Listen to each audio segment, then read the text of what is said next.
Free audio post-production by alphonic.com.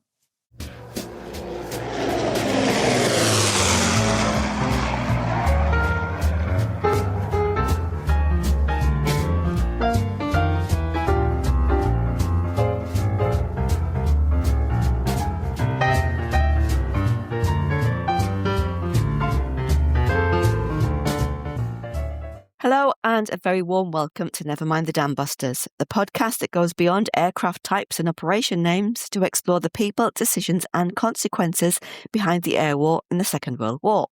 I'm Jane Gulliford-Lowes and I'm delighted as always to be joined by my co-host James Jefferies.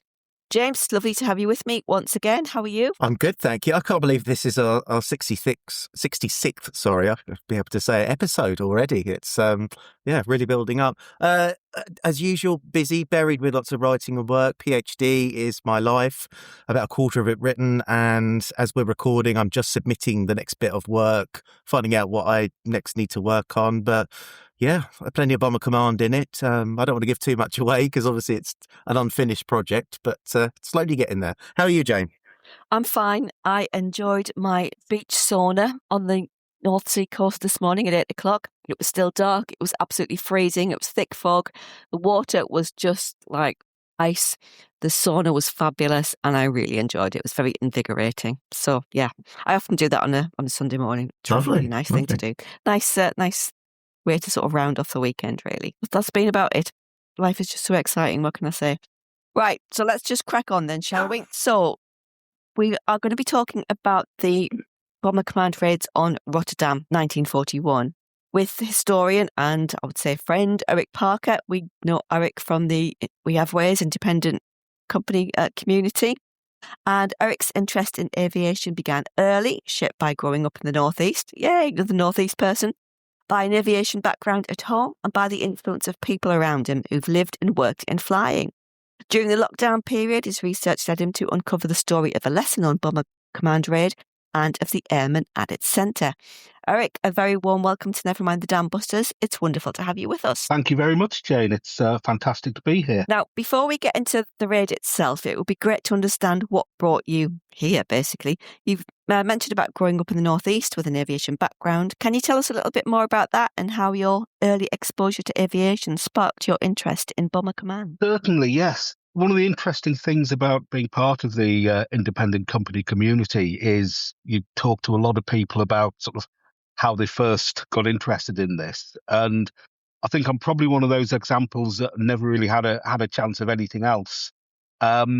So growing up in Middlesbrough in the 1970s, my mother was actually an air traffic controller at Teesside Airport. Wow. Formerly RAF Midlands St George. So a lot of huge advantages. My mother was obviously interested in aviation. It being the 70s, take your child to work day was pretty much any day you didn't have childcare. So I got to spend an awful lot of time up in the control tower at Teesside. And what really sort of brings me specifically to what we're talking about today was my next door neighbour, Jack Onions, or Mr. Onions, as I knew him at the time. As an aviation mad sort of 4 or 5 year old, he was the perfect neighbour to have. He was, I suppose, ultimately actually was my mother's boss, as he was the manager at Teesside Airport. He used to let me come over and help him with the gardening. And I think those of you that have sort of had a 5 year old helping with gardening could probably know how much help I actually was. But he was also a former RAF pilot. He had all sorts of aviation memorabilia. Oh, one that sort of sticks in my mind is he actually had a section of aircraft canopy that he used as a cloche to keep his onions and things, cuttings That's warm. amazing. Yeah. I believe it was from, yeah. So memory has it as being from something quite obscure as well, like a skewer. Oh, wow. And I'd love to know what happened to it. Yeah. But yeah, so sort of from growing up very young, I was sort of indoctrinated that, the two best aircraft in the war were the Fairey Battle and the Bristol Blenheim. Oh. Which were the aircraft that he flew. So none of these Spitfires and Lancasters and things for me. Quite right, too. And after I'd sort of helped him with the gardening, and done that. We'd talk about aeroplanes, and as I got a bit older, I'd sort of get to see some of the things that he had. So I remember he had he'd shared an office with, or had been part of the Directorate of Accident Prevention in the Ministry of Aviation. So he actually had a complete copy of all of the TM manuals, and he'd actually shared an office with the team that produced it. Gosh. So all of this, as I said, for aviation mad child, was just absolute heaven. That's incredible, isn't it? Wow. And you're speaking my language, talking about battles and Blenheims, definitely. As I say, I was Spitfire mad growing up, and later sort of like developed my affections for the aircraft and fascinations with the crew. As I say, I know you've chatting before lockdown, the independent company and joining, which I joined, and we built a community. You then had time to dig deeper into the history. I just wondered, what did you discover during that research, and what was it that made you realise there was a story here that hadn't been told? Yes, well, one of the things that I got when Jack died, his wife gave me a copy of a book. It was by Captain A.C. Pollard, VC MCDCM, and it was called Bombers Over the Reich. Oh, yeah. So it's a wartime publication, so it's on sort of that really terrible wartime paper. It was published in 1941. It's kind of a contemporary sort of stories about the bomber forces of the time. Anyway, I was sort of going through some stuff in the loft, and I found that, and I thought, I wonder if I can find out a little bit more about Jack, about Mr. Onions. I knew he'd won 2 DFMs, one before the war and then one during the war. And the book Bombers Over the Reich actually had the citation for his second DFM in there. So went online doing some searches. I found some great stuff. I found a gentleman that actually built a model of the Blenheim that Jack flew when he won his DFM. But I also came across the RAF Watton website, and on there was a book written by squadron leader Lionel Rusty Russell, and it was an account of this raid on Rotterdam. Really interesting book, because Rusty had actually had a cousin who had been killed on the raid. Rusty himself joined the RAF after the war, had many hours, was a qualified flying instructor, had many hours with the Royal Air Force, flying Vulcans and Canberras, amongst other things, and had then flown more hours as a flying instructor for the Oxford Air Training School. And he had done this research, pulled it all together over many years, but because he was doing it probably from the mid-70s to the early 80s, he'd interviewed a lot of the surviving crew as well. When he'd then come to pull this together as a book, he presented it to some publishers, and the publishers had said, "We'd like to publish it, but not with the crew biographies in there." Oh. Which is about 2/3 of the book, and which are absolutely fantastic. Yeah. So he was kind of left with this book. He couldn't really get it published formally. He had a copy printed up, which he presented to the Royal Air Force Museum. And then when the RAF Watton website got going, which is where many of the aircraft and his cousin's aircraft flew from, he actually offered them the book to put on their website. So the book is now freely available on the website under the name Mast High Over Rotterdam. And going through that, it gave me an insight into Jack's life and history, and brought up some memories that I sort of definitely remember him telling me about. It also gave me this insight into, as I say, an area of bomber command that we don't really think of often, as the focus tends to be on the main force and the night raids rather than 2 Group and the light bomber force. So at the heart of this story then is Jack, an airman whose career gives us a remarkable snapshot of the RAF between the wars and also into the early part of the Second World War. Can you give us a brief history of Jack's career prior to the Rotterdam raid? Yes, well, Jack was a northeast lad like myself. I think if you'd met him, Jane, you would have recognised him very much as a type. Oh, yeah, I know exactly what you mean. There seemed to there seemed to be a factory turning these guys out who ran the Northeast at the time, all of the institutions. So very down to earth, absolutely lovely man.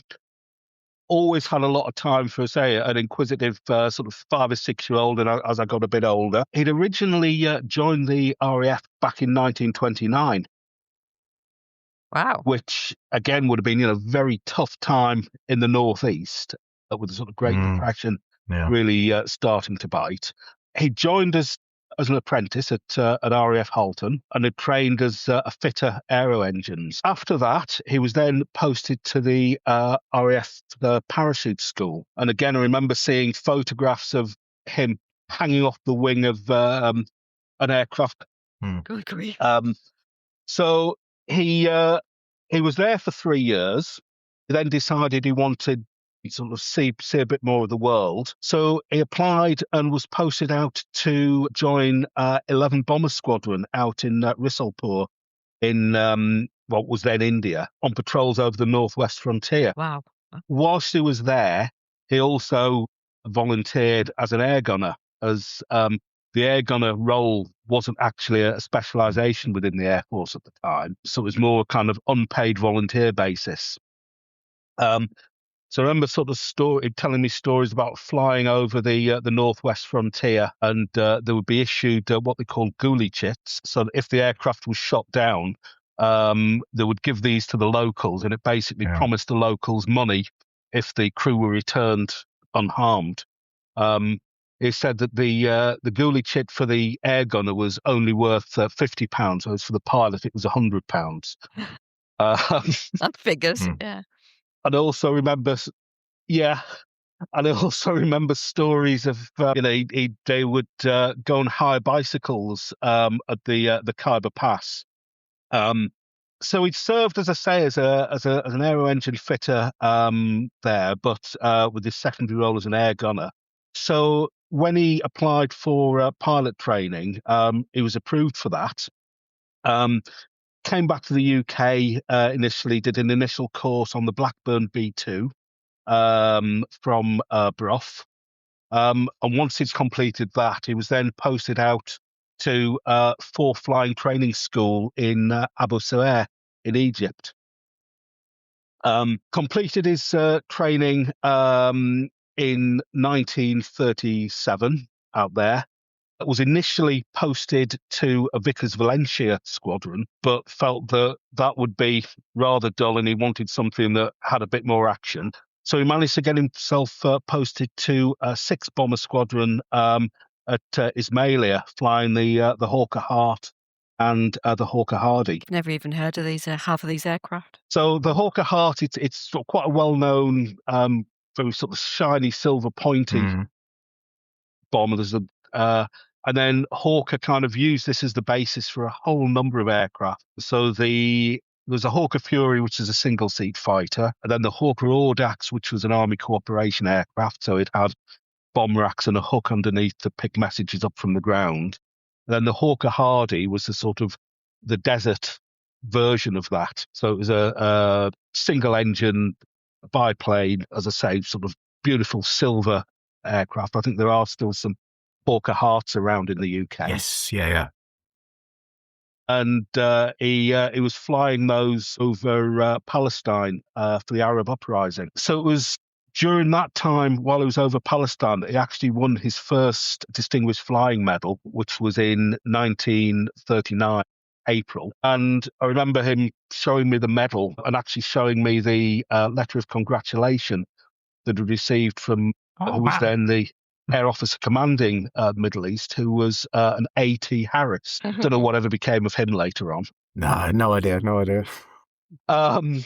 So, and he was, even though he was a sergeant pilot, he was well known enough to Arthur Harris, or Arthur Harris was certainly clued up enough on what his flight crew were up to, that when he returned to England in the summer of 1939, he got a sort of telegram from Arthur Harris wishing him well. He returned to England, where he was posted to, or was converted to the Ferry Battle. He was posted out to France, as part of the Advanced Air Striking Force, but the squadron he was on were actually based back in Nantes and was really operating as an operational training unit to train crews new that had just been sent out to France, involved in some of the early raids that the battle was involved in, which is probably why he survived to this day. Having operated the battle, as France fell, the officers basically cleared out and took the serviceable aircraft with them. There was one aircraft which had been grounded with a poor magneto, but Jack, having been an engine fitter, was able to get it airborne, and they kind of flew it to great height over the airfield and then sort of headed to England with the intention of sort of being high enough to glide it back. Wow. He made it back to England, but because of where he was based in Nantes, the squadron and most of his personal belongings went on board the SS Lancastrian. Oh dear. Which was sunk by Ju-88s. So massive loss of life to the crew. And as I say, Jack basically got back to England in an unserviceable aeroplane with the clothes that he was stood up in. Gosh. So then followed, the squadron was kind of shuffled around Britain a little bit, and then ended up being shipped over to Iceland to provide some air defence there. It was there that Jack nearly got himself court-martialed after he took an aircraft when there were rumours of a German invasion fleet heading towards Iceland. So he took off in a ferry battle to see if he could deter them. Iceland didn't fall to the Germans, so I'm assuming obviously it was the ferry battle that saved it on that occasion. But when he landed, his squadron leader was somewhat unimpressed and threatening to court-martial him. But then when it got to the wing commander in charge of air operations in Iceland, the squadron leader was basically told in no uncertain terms to get back in his box. And Jack was posted back to the United Kingdom, where he joined 226 Squadron, which was in the process of converting to Bristol Blenheims, which brings us to where he ended up being part of the Rotterdam raid. So, Erik, let's turn to the raid on Rotterdam itself. So what drew you specifically to this operation, and how did it connect to the manuscript and the work of squadron leader Lionel Rusty Russell? So, as I said, Rusty, having had a relative on the raid, had written this book. I read through it, and as I say, it's just absolutely amazing piece of work. So I popped a comment on the RAF Watton website, and Rusty was kind enough to reply, and we sort of shared some memories about Jack. And then I did try and persuade him to come on this, but he sort of felt that he wouldn't be up for it, but was quite happy for myself to do it. So we've shared some notes. Most of what's is written is actually in the book anyway. So a lot of this will be based very heavily on Rusty's work, as I say, with some recollections from myself, and a little bit of work I've done digging into some of the operational record books as well. So yeah, I think it'd be good to talk about 2 Group Bomber Command. I know we've spoken about, when we talked about the Battle of Britain and the Battle of France before, but I think to understand the raid in the context of the pod, this episode, understanding what it carried out, what 2 Group was, could you explain the role of them within Bomber Command at this stage of the war, and why the light bomber force was so important in the early years? Absolutely. Well, 2 Group, I think, was probably, it's fair to say, it was set up for a war that didn't happen. I think when the RAF Bomber Force was originally conceived during the 1930s, the assumption was that the Second World War would be quite similar to the First World War, that France would hold, and that you would be carrying out raids from bases in France across the lines to hit German targets behind the lines, as well as some longer range operations. So aircraft like the Battle and the Blenheim were really specialised for that sort of mission. With the fall of France, that kind of threw things into a bit of disarray. The Battle was pretty much withdrawn from operational use, but the Blenheim Light Bomber Force remained. I think it is quite well known for missions like, as you mentioned, during the Battle of Britain, attacking the invasion barges in the Channel ports. They carried out a great deal of anti-shipping operations, and I think Jane's book kind of has some very illuminating figures on the effectiveness of sinking ships by trying to drop bombs on them versus sinking ships by dropping mines and waiting for them to come along. But they also carried out circus raids, so they were used as really bait to bring fighters up on raids over France, so that Lee Mallory could get his fighters into combat with the Luftwaffe. And they even carried out quite specific pinpoint raids. So another raid that I've sort of been reading about in those searches was a raid on a power plant at a place called Knapsack near Cologne, which, when you read about it, is very reminiscent of the sort of things that the Mosquito Force were famed for later in the war. Yeah. And when you read through the accounts of 2 Group in sort of 1941, early 1942, you start to recognise a lot of the names like Hugh Edwards, the Earl of Bandon, and a lot of the people that were really the core of that Mosquito Force came through as part of 2 Group. Ultimately, 2 Group became part of the Tactical Air Forces in, I think, 1942 or 1943. Certainly early on in the war, it was a key part of taking the battle to the enemy. So let's focus on the particular raid on Rotterdam and why it took place when it did. So what's the strategic context, particularly with events unfolding on the Eastern Front, and how quickly was the operation put together? Okay, so the raid on Rotterdam took place in 16th of July 1941. The key event, obviously, that happened a few weeks prior to that was the German invasion of Russia. 27th of June 1941, Churchill visited RAF Swanton Morley in Norfolk, which was one of the key 2 Group bases, and indeed was where Jack was based. And in the speech he gave there, he said, "The Russians are being heavily outnumbered in the air, and it is our job to attract as many German fighters to the west as possible. I'm relying on you." So it was very much seen that by even these pinprick raids and the light force attacking in the west, it forced the Germans to honour the threat, to bring resources that they could have released for the Eastern Front, but they had to keep those in France, in the Low Countries, Denmark, in order to defend against what Bomber Command was intending to do to them. And the purpose of this raid, I think, was really to mount a bit of a larger raid than maybe some of the standard 2 Group missions.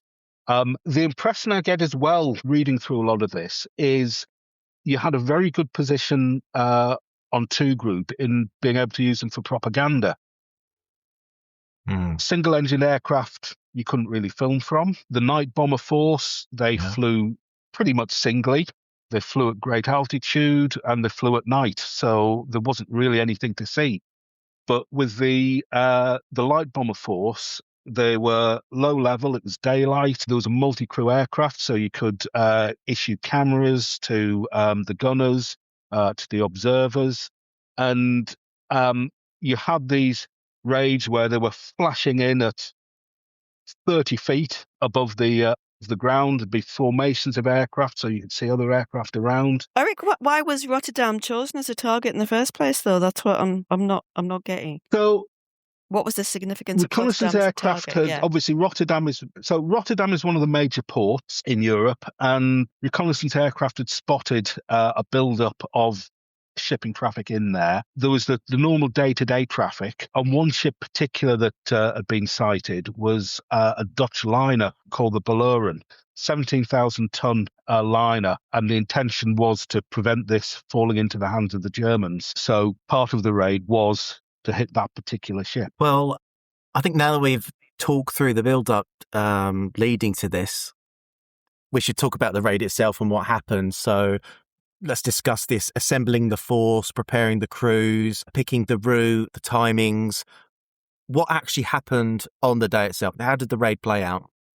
Okay, so one of the things that I found interesting reading about this raid is just the sheer speed with which they were able to get things to happen. The initial order was issued on the 15th of July for the raid to take place on the 16th.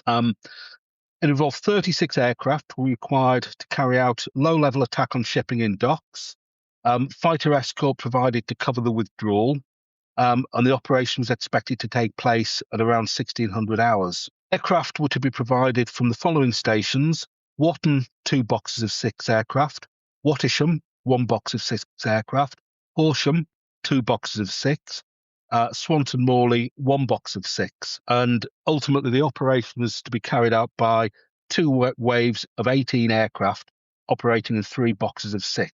So, to pull this raid together, it had 20 aircraft from 21 Squadron, 18 Squadron, 105 Squadron, 139 Squadron, and 226 Squadron. So it was a lot of different units pulling together. Reading, again, on some of the crew accounts on Rusty's book, I think a large part of that was 2 Group at the time was suffering tremendous rate of losses. They would send out 3 aircraft on a shipping strike and 2 of them would fail to return. So to actually get this size of force together wasn't possible with normally, say, 3 squadrons. It took the resources of 5 squadrons in order to do that. The aircraft initially came together at Horsham St Faith, which is now Norwich Airport, and Wotton, and they set off across, joined together at the base before early in the day for a takeoff for 12:30, just after lunch. That was under the overall command of Wing Commander Tim Partridge. He was actually from 21 Squadron. The aircraft took off from Wotton St Faith. They joined up over Norfolk and then headed out southwest over the North Sea from Aldborough. The initial flight out, in order to avoid radar, was at very low level, between 30 and 50 feet. The big challenge here for the formation, and this was something that came together as they approached the target as well, was standard formation was in 3 VICs of aircraft. So they would have 1 in the lead, 2 on either side, 3 of those in each wave. And then the aircraft following were stepped down, so they would actually be slightly lower at altitude. So it was a real challenge as the aircraft manoeuvred to make sure that you were taking account of the fact that the guys were lower than you, and especially if you were making turns, that they would be having to slow right down in order to maintain the formation position. So the aircraft flew southeast over the North Sea. They came into the estuary, which where Rotterdam is part of, and it's probably helpful here if I just give a little bit of a description of Rotterdam itself and the geography of the area. Rotterdam is part of the Rhine-Meuse-Scheldt Delta, so it's 3 large rivers flowing out into the North Sea with lots of islands between these. Rotterdam itself is on the north of the what's called the New Waterway. There's a large section of docks just south of the river called Waalhaven, and then there's a series of docks all along the waterfront in Rotterdam itself to the north of the river. So in order to gain access to this and reduce the threat as they were coming in, the threat to the bombers, they chose to fly over the island of Overflakkee, somewhat appropriately named. They would then turn north and approach Rotterdam from the south. So because they were approaching from overland rather than sort of obvious direction from England, it was felt that it would give them an element of surprise that potentially be mistaken for German aircraft. And in the event, for most of the first wave, this was very much the case. So the aircraft were flying in. The timed attack was due to be at approximately 16:55. So they're flying over there on a warm summer's afternoon, and the crews, as they approach, talk about seeing Dutch civilians, waving to them, and indeed the crew with cameras actually were taking pictures of girls waving to them from the beach as they flew in. Yeah. The turn north towards Rotterdam was challenging, and indeed one of the crews was talking about the fact that his airspeed had actually dropped to 90 miles an hour Good grief. as he was on the inside of the turn. So again, just the challenge of trying to coordinate that many aircraft pretty much strung out in a line was quite challenging. Once they turned north, they ran in at low level, and then as they approached the Valhaven and the docks, they started to spread out to select their targets. So at this point, you've got the first wave of aircraft flying north, approaching Rotterdam and approaching Valhaven. So it was actually an aerodrome there at the time where the Luftwaffe had fighters based, and this was right on the approach path for the raid. As the first wave came in, they were able to spread out, and the approach from the south, the low level, had actually done its job, and they very much had the element of surprise. Unfortunately, there was actually a German flagship in the Valhaven, which was being towed towards a degaussing facility, obviously to get the magnetism taken out, because somebody kept dropping magnetic mines all over that area. The crew of that ship were very alert, spotted the aircraft coming in, and were able to get some shots off. So they actually opened fire and hit one of the aircraft as it came in. So that was the aircraft flown by Sergeant Bevan, on which Sergeant Minot, Rusty Russell's cousin, was flying. That aircraft, having been hit, was hit quite badly, possibly with an 88mm flat gun, which on something the size of a Blenheim will cause all sorts of problems. The aircraft veered off, hit a crane, and then spun into the Valhaven itself, with the crew being killed. Right. Is there anything you want to say about the actual raid itself before we go on to the aircrew experiences, Eric? Yeah, just I'll quickly go through the raid itself, and then onto the. Okay, so Sergeant Evans's crew had been hit and went down early. Wing Commander Partridge's crew aircraft was also hit, but the other units started to spread out. Wing Commander Partridge had selected his attack line in order to aim for the dock where they thought the Baloran, this large liner, was being kept. Several of the crews in his wave and the wave behind actually spotted a large liner, which they attacked there. However, unfortunately, it wasn't the Baloran. Meanwhile, the aircraft of 226 Squadron, which included Jack's aircraft, were attacking about a kilometre or so to the east. They spotted various small coalers, but Jack spotted a large ship in a dry dock and went in to attack it. Because they were at very low level, the bombs were being dropped by the pilots. An interesting thing about the bombs on the Blenheim as well is the bomb doors didn't actually open or weren't opened prior to an attack. The bomb doors were held together or held up using bungee cords, and the bombs, when they were released, just dropped through them with a bang, and then the doors would bang close as the bungee cords pulled them closed. So there's all sorts of noises and things going on. Some of the crews even said that they thought they'd been hit as they heard the doors banging closed.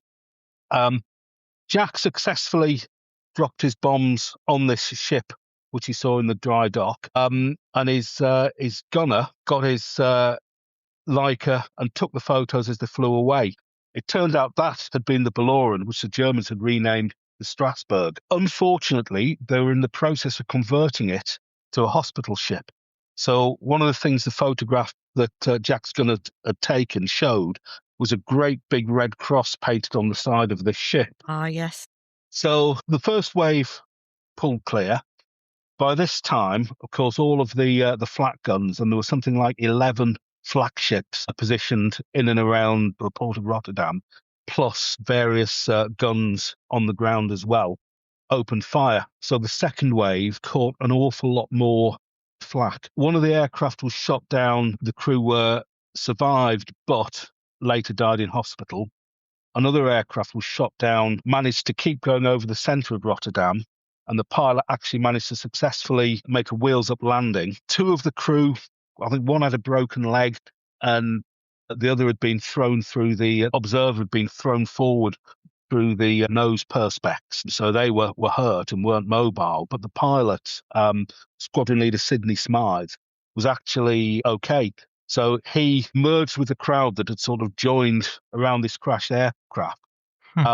Decided to see if he could escape. Initially, he headed for the American consulate. When he got there was a lot of German troops outside of it, so he felt that wasn't safe. He managed to get hold of some money and get a ferry across the river, but was then unfortunately informed on by some Dutch civilians, and he was later apprehended by a Dutch policeman who was kind enough to take him for beer and a sandwich before he had to hand him over to the Germans. Other aircraft in the second wave, however, did successfully attack various ships. Others bombed smaller ships and the other ocean liner that was where the Balearen was supposed to be. Once it completed that, the squadrons were kind of dispersed and they headed out back eastwards over the North Sea, where they were met by a Hurricane fighter escort. Once the crews got back to base, there was a lot of enthusiasm about that. It was felt that it had been a good raid. Of the 36 aircraft, one had turned back on the way out with hydraulic problems. 4 had been lost over the target. But for a 2-group operation, a loss of 11% was fantastic for them. So this is an account from one of the crewmen that was on the raid. And it was actually given as part of the BBC series We Speak from the Air. Oh, I love that. Yeah. I've got the book of that. I love them. Yeah. Yeah. Same. It is absolutely fantastic. So it's down as mast high over Rotterdam. The first I saw of Rotterdam was a skyline of high cranes over the docks. Climbing as high as the cranes themselves were fat columns of black smoke to mark the shipping that had already been successfully bombed. I was in the second formation of Blenheims to attack. I'd watched the leading squadron cross the Dutch coast only a few feet above the sandy beaches, where people waved us on, and I wondered if they'd noticed the RAF unconsciously giving the V for victory sign as we flew in formation. There was the astonishing flatness that I had expected, and only occasionally could I feel the aircraft lifted up to miss windmills, farmhouses and villages. Most of all, I was delighted to see that the country Dutchmen really do wear baggy trousers and vivid blue shirts. Cows galloped nervously as we came hedge-hopping over the fields. Nearly everyone we saw gave us some kind of cheery gesture, but one man, evidently alarmed, was crouching against the telegraph pole. Actually, we were so low that a few of my friends brought back some evidence of it. One pilot, for instance, not only cut straight through a crane cable, but a dent in the belly of his aircraft, and some red dust scraped from a red chimney pot stuck to his airframe. The same pilot had evidently been corn cutting in between hedges and returned with a small sheaf of the stuff in the niche of the leading edge of his wing. We bombed Rotterdam at 4:55 in the afternoon. As we flashed across the docks, the observer saw our ship, bulky black hull and one funnel. We nipped across the last building, and from mast height we let our load drop. She was a medium-sized ship, I would guess at about 4,000 tons, and I could feel the bomb doors springing to, and then we were away over towards the town. In ship bombing of this kind, often you can't see the results, but I had a very clear view of our own results this time. There was a terrific explosion and instantaneous smoke and flames, and I've seen lots of these explosions by now, but this one was by far the biggest. Over to the left, we saw a good many supply vessels burning from the attack by the first wave. Elsewhere, the burning warehouses obstructed the view, and only the bombers following could see what happened. And then we were on our way out of town, tracers whipping under us. I saw great pillars of smoke spring up from the other enemy ships we had bombed. We had a good trip home, and it had been a great day. It's a fantastic account, isn't it? Absolutely brilliant. It's so sort of atmospheric, and it absolutely can drop in your mind's eye the sort of approach to the docks and stuff, and the cranes and the windmills and everything. It's absolutely brilliant. In terms of the actual raid itself, I think it's fair to say that the damage was fairly limited. Jack Onions' crew hit the SS Barlowen, but with little lasting effect. So how do you think we should assess the raid's impact and what did it achieve beyond physical damage? Well, I think it was very much a propaganda effort. It was front page news on the paper at the day afters, and accounts at the time talked of 145,000 tons of shipping being, quote, smashed. Rusty, again, did some fantastic research on this and looked at what damage had been done. And the answer, I think, was sadly very little. There were possibly, I think, 2,000 tons of shipping that had been damaged. The SS Barlowen, the later renamed Strasbourg, was actually commissioned as a hospital ship on the 20th of July. So literally 4 days after the raid, 4 days after it had been bracketed by these bombs, they were in a position to commission it and start using it. A big part of it, reading through the raid, was the fact that they'd chosen to arm the aircraft with 4 250-pound semi-armor piercing bombs. Because they were semi-armor piercing, they tended to go through the ships rather than necessarily explode within them. They had an 11-second delay on them, and often, because they were smaller, they were bouncing off things. The ones that hit the Barlowen were said to have bounced off a derrick and ended up in the dry dock. And the normal load that the two group would use for anti-shipping operations was, rather than 4 250-pound bombs, it was 2 500-pound bombs. So we'd go with a bigger bomb that would do more damage when it hit the ship. Interestingly, Barlowen, the Strasbourg, was eventually severely damaged and grounded in 1943, having struck a mine in the estuary, and was then destroyed by a bomber force when it was run aground. It's interesting. Mining, much more efficient than direct attacks on ships, proven once again, unfortunately. Yeah. Absolutely, yes. Yes, in fact, several of the ships that were in the raid ultimately were destroyed by mines. Yeah. I think we're getting near the end of the episode now, but one thing we have to ask really is what happened to Jack after the raid and how his career unfolded and what his post-war life looked out. Tell us a little bit about the kind of, about his story. So Jack's next raid after Rotterdam was on the 18th. It was an anti-shipping operation. Although he was a sergeant, he was actually the most experienced pilot on the unit, so he was leading the raid. And he took a 20mm flak shell through the nose of his Blenheim. It came in through the left front window, through the navigational equipment, and drilled a hole over his right shoulder, also coincidentally taking out his sandwiches, lamb sandwiches that Mess had sent him out with. He wasn't too worried about the lamb sandwiches. I think his comment on that was fatty meat. Yeah. But he was somewhat concerned by the fact that he didn't have any navigational instruments.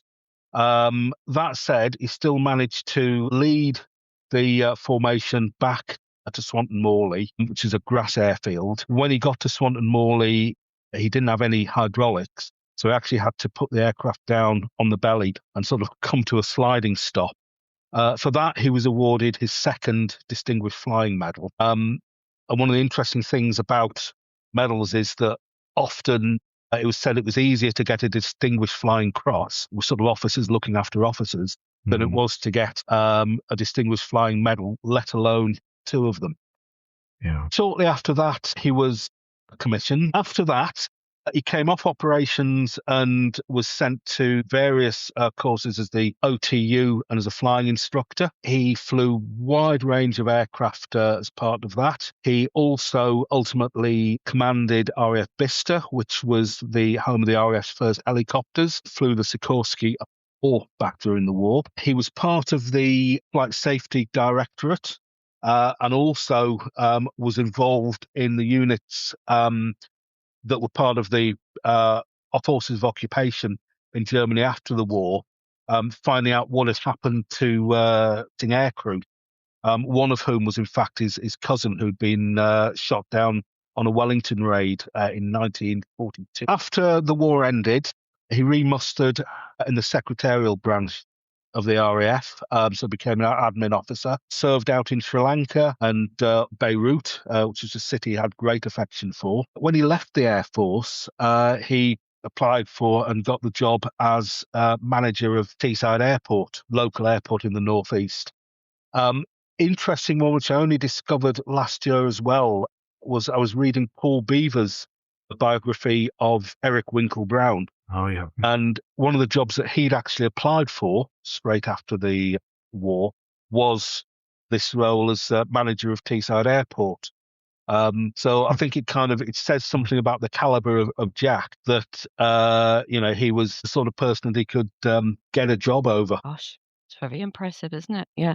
I think Jack's the kind of person that I know I would have just absolutely loved him. He sounds fantastic. You know what he reminds me of, James? He reminds me of our Halifax flight engineer, Tom Davidson, who we spoke to in episode 3. Yeah.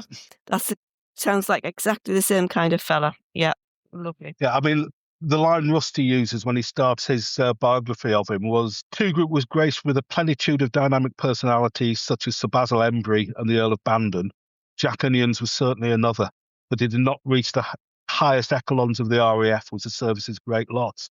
And this is from somebody who was an experienced RAF officer himself. Yeah. Well, it's a whole class thing, isn't it, I guess? Yeah, good old class thing. Yeah.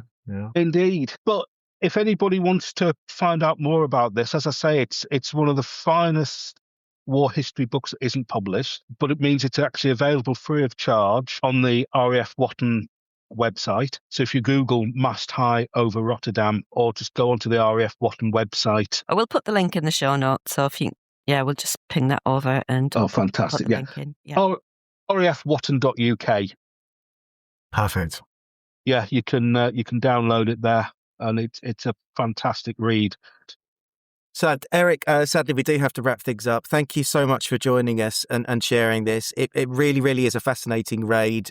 I mean, I discovered Two Group and the Battle of the Barges a number of years back, studied it during my MA dissertation, looking at the role of Bomber Command in the Battle of Britain. And I really feel that it is a period of history, of Bomber Command's history, that does need more attention. So thank you for coming on and discussing it.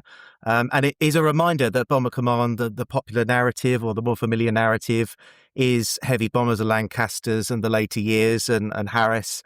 But there was a massive story beforehand. So thank you very much for sharing that with us. Thanks so much, Eric. That was absolutely brilliant. And hopefully we'll see you soon. We'll catch up at some of the many events we attend in the not too distant future.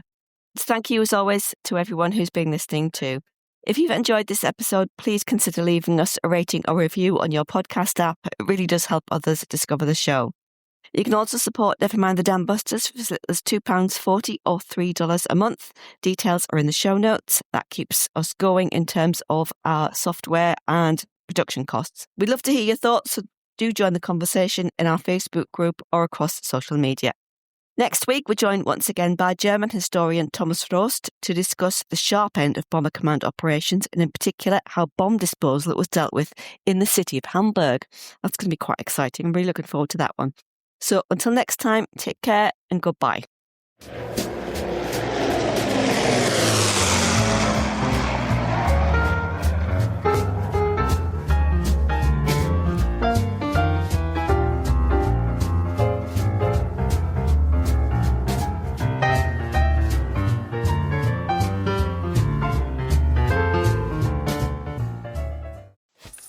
Free audio post-production by alphonic.com.